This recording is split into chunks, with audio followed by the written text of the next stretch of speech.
আজ আমি বানিয়ে নিয়েছি কলাপাতার পাতুরি। তো আমি প্রথমেই কলাপাতাটাকে ভালো করে ধুয়ে নিয়েছি, তারপরে আমি কলাপাতায় ভালো করে সর্ষের তেলটা মালিশ করে নিয়েছি যাতে এপিঠ ওপিঠ না ধরে যায়।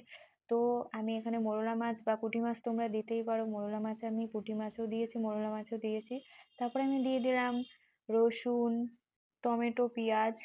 তো আমি এখানে দিয়েছি স্বাদ মতো নুন, হলুদ, লঙ্কার গুঁড়ো।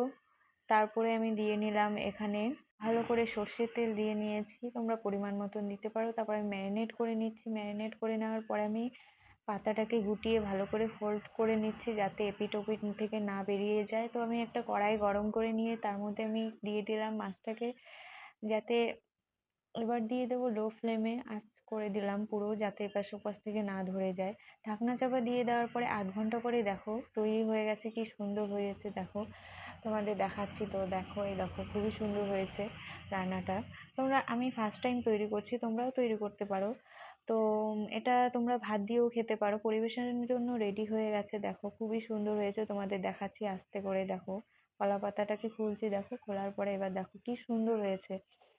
তো এটা তো খেতে খুবই টেস্ট হয়েছে, আমি খেয়ে দেখেছি খুবই টেস্ট হয়েছে, তোমরাও খেতে পারো, খুবই সুন্দর হয়েছে দেখো।